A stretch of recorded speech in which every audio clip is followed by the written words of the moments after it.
What's good, YouTube? It's Jay, and I'm back again with another video. Well, tonight I'd like to welcome you to Respiratory Therapy Essential. And our channel is all about trying to help you to pass the TMC exam on your first or your next attempt.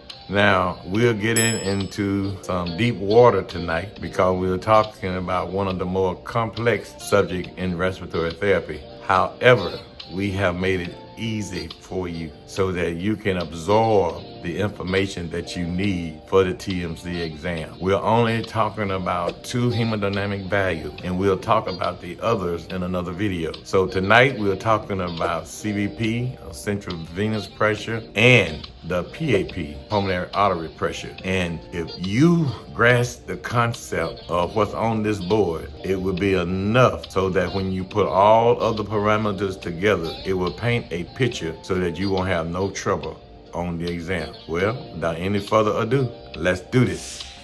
Okay guys, tonight I've decided to take it up a little bit, and we are talking about hemodynamic value. Now, you know that we can't talk about hemodynamic in its entirety with the information that's on the board. But the information on the board is very critical to the exam. So tonight we're going to talk about the CVP and the PAP, the central venous pressure and the pulmonary artery pressure. Moving or working from my left to my right, we're going to start out by defining the word hemodynamic. Hemo meaning blood, dynamic meaning movement. Now, blood that moves has to be under pressure, which means our normal blood pressure is 120/80, and it has a mean pressure of 93. Remember, and I'll tell you a little later on how we get that, because mean arterial pressure are what we're going to be dealing with when we're talking about hemodynamic. Okay, hemodynamic pressures for this lesson again are the CVP and the PAP. The CVP pressure is also called, very important for the exam, because if they don't use CVP, they will use right atrial pressure, right ventricular filling pressure, or they could use right side preload. Make sure you associate all of those conditions with the CVP. If you have a problem on the right side of the heart,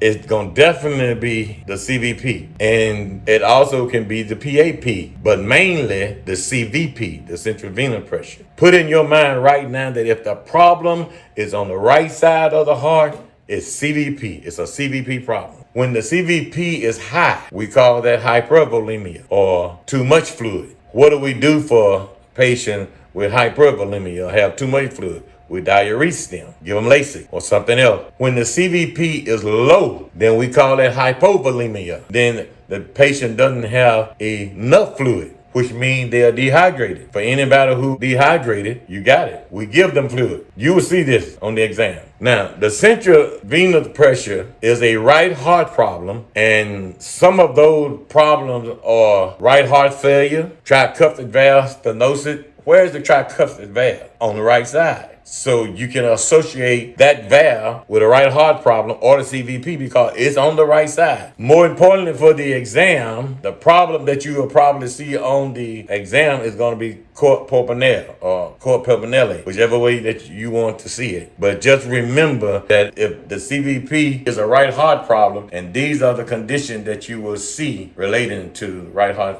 problem. The CVP is measured in the right atrium or the vena cava leading to the right atrium. You have to know that for the exam. The CVP is measured in the right atrium or the vena cava leading to or right before the right atrium. That's where you can get your CVP pressure. The normal range for a CVP is 2 to 6 milliliters of mercury. On the exam, you will see mean pressures. If you will look down to the right of this side of the board, all the way down to the right, on the number 1, all the way down, you will see how we get mean pressure. Mean pressures are determined by 1 time systolic plus 2 times diastolic divided by 3. So we use normal blood pressure of 120/80. So that would be 1 time systolic, 120, plus 2 times diastolic, 160, divided by 3. All right, 120 and 160 is 280 divided by 3 will give you a mean arterial pressure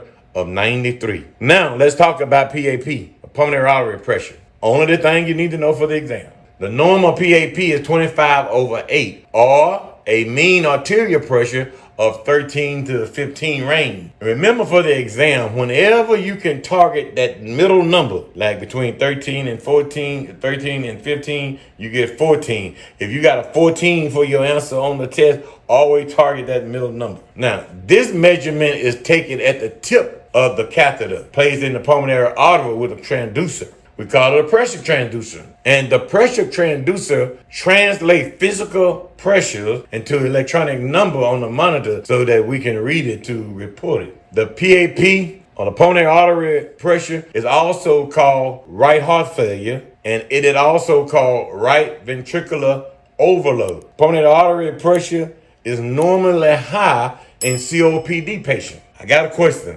Where is the best place to get mixed venous sample? Hallelujah. The PAP.